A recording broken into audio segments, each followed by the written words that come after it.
And now I'm joined by Jason Oxman, President and CEO of the Information Technology Industry Council. A quick clarification. While I'm conducting the interview and these questions are mine, the content of this portion shouldn't be considered editorial. Jason, it's so great to talk to you today and to get into what I think are some very important issues. Today, what we're really talking about is, there's an inflection point in this country politically. There's also a set of inflection points when it comes to thinking about our technology future and what choices we need to make to get that picture right for American citizens and, the future of their economic condition. What do you think the highest priorities of the Biden administration need to be? Well, it's an important discussion, and as you said, it is an inflection point. We are on the cusp of recovery from a terrifying pandemic. We need to bring the economy back, and we're very focused on working with the Biden administration as they ramp up on areas in which the tech industry can be helpful to that economic recovery. In fact, we've just shared with the Biden transition team a memo outlining 3 principal areas of focus that we think are a good place to start. And those 3 areas are workforce and immigration, IT modernization, and broadband 5G. Those are the 3 areas we think the administration should focus on early days as they get our economy back in shape. So I've read that report in early form. I just want to be open about that. Can people find this report out there? Because I want to say, and this is not to be nice to you, it's a very detailed, very specific set of requests, particularly when you kind of look at investing in the workforce and what's needed with immigration reform and what needs to be turned around. Your cyber concerns about cyber literacy and cybersecurity, another dimension of this with a lot of specificity. So I guess my question is it available to folks through the ITI website? So the ITI website is a great place to go to get that information. And to your point, we're very focused on concrete policy solutions. ITI, as the trade association, the technology industry, is proud to represent the nation's and indeed the world's most innovative technology companies. We're very focused on policy solutions that can be operationalized quickly. So in the area of workforce, for example, making sure that the Biden administration focuses on STEM education, on educating for the jobs of tomorrow, but also focusing on immigration policies that make sure we can attract the best and the brightest from around the country. On broadband and 5G, we've certainly seen during the pandemic how important it is to enable all Americans to work from home, to learn from home, to access medicine from home.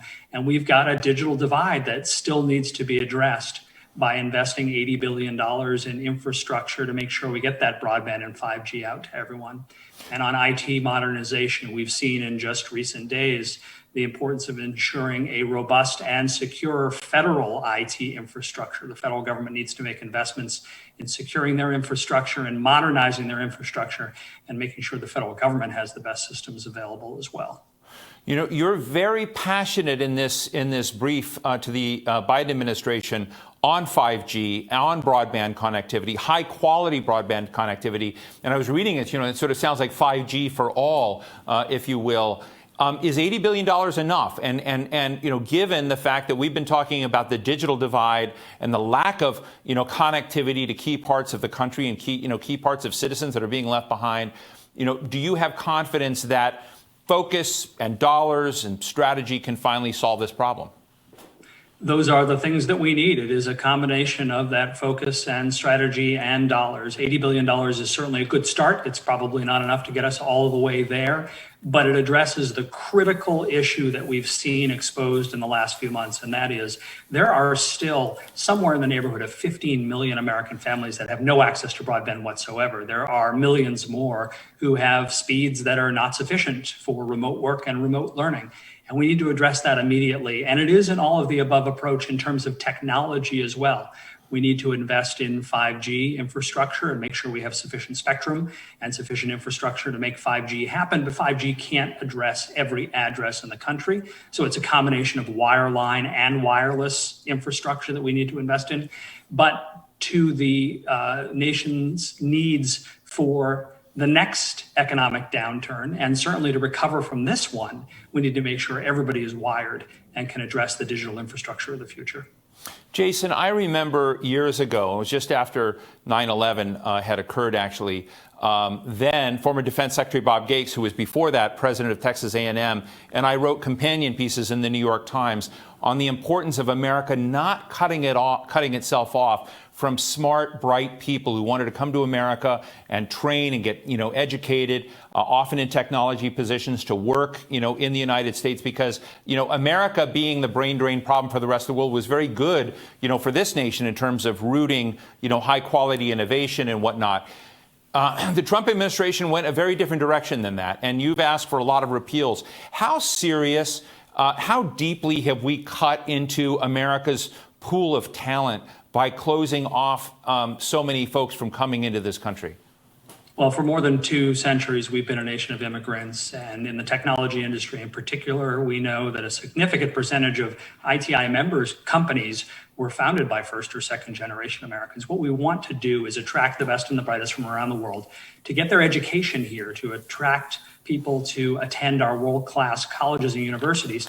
And we've had great success doing that. But then in recent years, as you noted, we've been kicking them out when they finish their education so they can start the next great technology company in another country. And that doesn't do us any good in terms of expanding the workforce opportunities here, because, of course, new companies create new jobs. So what we're looking to have happen is reverse that stemmed tide of immigration to this country. We think we have an opportunity to do it. It's not too late. The Biden administration has set out a number of policies that look to attract immigrants, high-skilled immigrants in particular, to this country. We're going to work with them to make that happen. It's part of our roadmap that we've set out to the transition team, and it's really important to the future competitiveness of this nation. Jason, I ask you this with the news that we know this week that Russian hackers have been accused of penetrating the Treasury Department and the Commerce Department. One of the other major pillars of the report you've shared with the Biden administration is this issue about cyber literacy, cyber infrastructure, critical infrastructure. What do you have in mind there? What is the administration? And I ask this because I think a lot of Americans that are watching this right now may not know the fact that we have quite a bit of obsolete infrastructure in the government. And I think you're kind of kicking this out into plain view and saying, fix it. Am I wrong? No, you're absolutely right. And in fact, the government investment in infrastructure in recent years has moved in the wrong direction. There's no more significant a threat to our nation's competitiveness and security than that posed by foreign state-sponsored actors, as we've seen in recent days, penetrating our infrastructure. So yes, IT modernization is a core component of ITI's tech agenda. We need the government to invest in programs and services to secure the government's infrastructure, to secure the infrastructure used by government contractors, and to make sure that we're not susceptible to this kind of foreign attack. It's an infrastructure investment that will pay dividends in the future by modernizing our IT for the use of government employees and also for the use of customers of the government. We saw during the pandemic the challenges of unemployed workers being able to access unemployment benefits because state websites couldn't handle the load. We need customers of government and government itself to invest in IT modernization. That IT modernization effort needs to be secure to protect against these kind of attacks that we've seen. Jason, just finally, I tell audiences that sometimes when they hear the term 5G, there are a lot of other things swimming along with that. There's AI, there's big data, there's the Internet of Things, smart cities, quantum computing. So it's a whole range of strategic leaps into the future and how we're all going to be connected. And I know that part of this rests with the private sector and innovation there. Part of it has to do with the guardrails that government puts in place. What do you think, as we're moving into this, as you're talking to Americans today, and we have this, particularly with data and these other elements, what are the guardrails? How do you get this public-private deal right? What are the equities you care most about so that folks can have trust and faith in this new technology set of opportunities? The role of government is, generally speaking, to set the path forward for private sector innovation to take place. And in the area of new technology, we see an opportunity for government to not only set those rails, but also to spark the kind of innovations that we need to see. We all know that the government played a very important role in the dawn of the internet with DARPA. And those were defense dollars that were invested in the creation of a network for communications for our nation's troops. And of course, look what it got us today. Those kind of public-private partnerships remain important even 50 years later. And so what we're looking for government to do is in the area of 5G, for example, make sure there's sufficient spectrum out there, make sure that spectrum that's currently in the hands of government that's not being used is reallocated for private sector innovation. Make sure the investments that government is making in infrastructure allow the private sector to do what it does best, which is innovate. So in the example of allowing more fiber optic cable out there, let's make sure that the roads and bridges and rights of way that we're investing in also include trenches for fiber optic cable. Let's make sure that those investments work in partnership with what the government is setting out as the regulatory roadmap. That's what we're really looking for. The private sector does the innovation.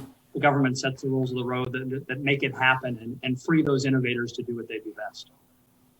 Well, Jason Oxman, President and CEO of the Information Technology Industry Council, I just want to say I appreciate your willingness to help support today and host a set of conversations that are about specifics and that do get detailed and that do look at this as an inflection point. Very grateful. I think a lot of times things go very, very quickly over people's heads. It's nice to talk about real stuff. So thanks so much for joining us today.